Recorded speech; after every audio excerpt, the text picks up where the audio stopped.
শেখ মুজিবুর রহমানের জেলা গোপালগঞ্জের সদ্য প্রতিষ্ঠিত রাজনৈতিক দল জাতীয় নাগরিক পার্টির সমাবেশ ঘিরে সংঘর্ষে 4 জন নিহত হয়েছে। ঘটনার তদন্তের জন্য 3 জন সদস্যের একটি কমিটি গঠন করেছে মোহাম্মদ ইউনূসের নেতৃত্বাধীন অন্তর্বর্তী সরকার। গ্রেফতার করা হয়েছে 25 জনকে।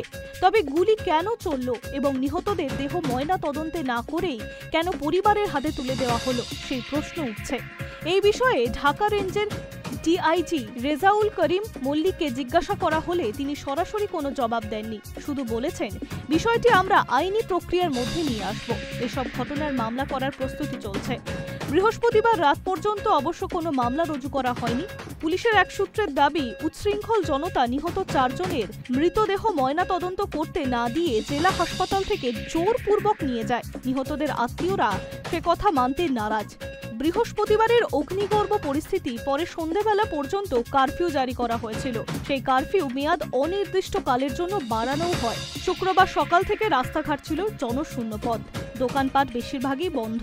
গোপালগঞ্জ সদর সাকার পুলিশের এক শীর্ষকর্তা কথায় জানিয়েছে পরিস্থিতি থমথমে কিন্তু নিয়ন্ত্রণে রয়েছে। তিনি জানান, সেনাবাহিনীর পরিচালনায় রাস্তায় টহল দিচ্ছে পুলিশ ও আইন শৃঙ্খলা বাহিনী। বৃহস্পতিবার সংঘর্ষে অন্তত 50 জন জখম হয়েছিল। তাদের মধ্যে গুলিবিদ্ধ হয়ে জখম 9 জন। তাদের অবস্থাও গুরুতর।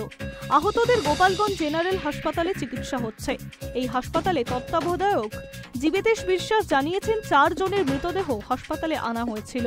নিহতদের পরিবারের অভিযোগ, হাসপাতালে মৃত্যুর শংসাপত্র দেয়নি। বৃহস্পতিবার সংঘর্ষে নিহতদের মধ্যে ছিল 17 বছর বয়সী ইমন তালুকদার।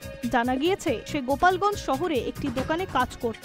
গন্ডগোলের আশঙ্কায় বৃহস্পতিবার বেলা 11টার সময় তাকে বাড়ি চলে যেতে বলেছিল দোকানদার মালিক, কিন্তু ইমন বাড়ি না ফেরায় সংঘর্ষস্থলে চলে যায় তিনি। শুক্রবার সকালে বাড়ি গিয়ে দেখে ছেলের শোকে হাহাকার করছে মা। তার কথায়, আমার ছেলেটাই সংসার চালাতো, তাকে যে এইভাবে মাটিতে ফেলে গুলি মেরেছে, আমি তার বিচার চাই। সেনা পুলিশের দাবি, বিক্ষোভকারীদের মোকাবিলায় কোনো প্রাণঘাতী অস্ত্র ব্যবহার করা হয়নি। সেনার তরফে বিবৃতি জারি করা হয়েছে, সেনাবাহিনী হামলাকারীদের মাইকে বারবার ঘোষণা দিয়েও নিবৃত্ত করার চেষ্টা করলেও তারা সেনাবাহিনীর উপরে বিপুল সংখ্যক ককটেল ও ইট পাটকেল ছুড়ে হামলা চালায়। সেনাবাহিনীর আত্মরক্ষার স্বার্থেই বল প্রয়োগ করতে বাধ্য হয়। পরে সেনাবাহিনী, বিজিবি ও পুলিশ যৌথভাবে বিশৃঙ্খলকারীদের ছত্রভঙ্গ করে দেয়। গোপালগঞ্জে অশান্তির পরে বাংলাদেশিদের উদ্দেশ্যে বার্তা দিয়েছিলেন বাংলাদেশের প্রাক্তন প্রধানমন্ত্রী শেখ হাসিনা।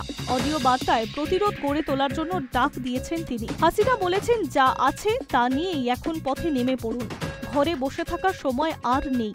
হাসিনা তার অডিও বার্তায় দাবি করছেন, 4 জন নয় অন্তত 7 জন নিহত হয়েছেন। অন্যদিকে এনসিপি আহ্বায়ক নাহিদ ইসলাম তার ফেসবুক পেজে লেখেন, আমরা যুদ্ধের আহ্বান নিয়ে যাইনি, আমাদের পূর্ব ঘোষিত শান্তিপূর্ণ কর্মসূচি ছিল। মুজিবুর বাড়ির সন্ত্রাসবাদী পরিকল্পনার ভাবে হত্যার উদ্দেশ্যে সশস্ত্র হামলা চালায় আমাদের ওপরে, যেরকমটা জুলাই গণ অভ্যুত্থানে হয়েছিল।